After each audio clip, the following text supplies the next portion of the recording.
1941, and it was the week before Easter. And on the Monday night, now I had an aunt who lived in the country, and she would come up and stay with us for Easter. And she had arrived, and we were all in bed, I think, and then we heard the air raid sirens, and you could hear the noise, and you could see the searchlights and so on, but there was nothing, no bombs near us. I don't know where that first one was. It wasn't a very big one. But anyway, the next morning Auntie Alice went home, but the rest of us stayed. But this, now she was called Auntie Alice, Alice Murray, that was our housekeeper. She had a friend lived in Randallstown, and she was going up to Randallstown for Easter, and I was going with her, and that's how on Easter Tuesday, when there was the big thing, we were in Randallstown. I was in Randallstown. There was just, now my younger brother, he hadn't come home for Easter, so there was only my mother and my older brother Seamus at home.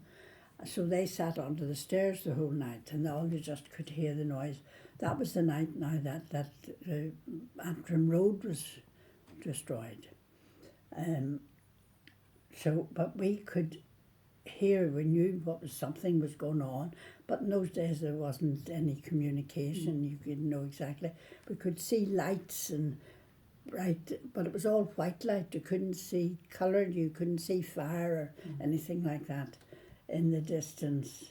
It was 20 miles away, but we could see that. Sure, you were very worried. Of course. Then the next morning, there was in Randallstown, there was a market, and there was a friend of Alice Murray's. They had a grocery shop, and one of them, Peter Henry, he came every Wednesday to the market to buy stuff for the shop. And I was sent down to the market to find him and to see if he knew anything. And their shop was in York Street, but they had gone to live, some of them had gone to live up Andersonstown, because his eldest brother got married and he and his wife were living over the shop in York Street. But he was able to say, no, it was awful listening to it, but there was nothing near. But coming up, he had come up the Antrim Road, he said it was dreadful. And it had been absolutely devastated. The trouble, they're saying, was that they mistook the waterworks for the shipyard, and there were a lot of people.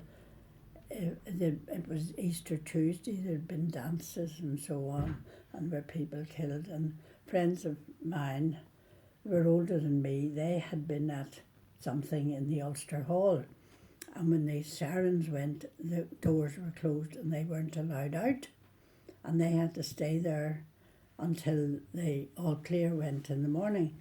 And these two girls and their father and brother were at home, they knew, and then when they came out and they had to walk up the Antrim Road, they lived in Atlantic Avenue, which was off the Antrim Road, and one of these girls, she was, oh, do you know, she was one of those ones, and she was crying and weeping the whole way up. But when they got home, Peter, their brother, he had gone round and opened all the windows, which meant that it didn't blow in the blast and all that sort of thing, and they were okay.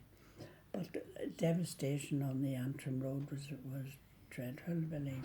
Then when I came home later on that week, I had to go back to school, and when the butcher lived across the road in the butcher shop, and he was a very lugubrious sort of a man, and he would say to you, yes, well, Mr. McCann, how'd you get it? Ah, Patty, it was terrible.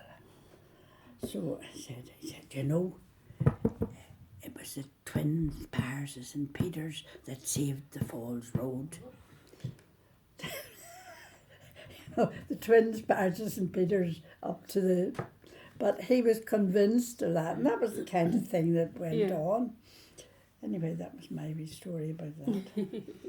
I didn't come back until the Sunday, I think. Yeah. And I didn't. Well, you could see, I suppose, where there were houses had been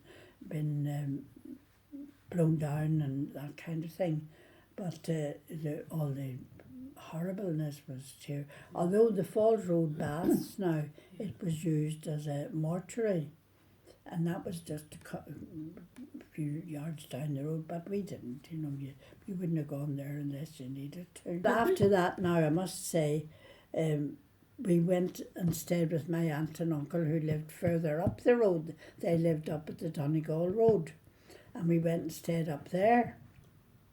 And we were in their house when the next air raid, it was in the beginning of May, I think, when that happened. And we were all crowded onto their school. It was Uncle Jimmy, Auntie Minnie, Tessie and Seamus and Mummy and myself. So it was pretty crowded, and every time there was a bomb, oh Lord bless us. A lot of people went up to stay in the mountain, the hills. You see, there were people had wee bits of houses up in the hills behind the Falls Road, Divis Mountain and that. That would go there in the summertime for a wee bit of a holiday, so they would go up there at night time.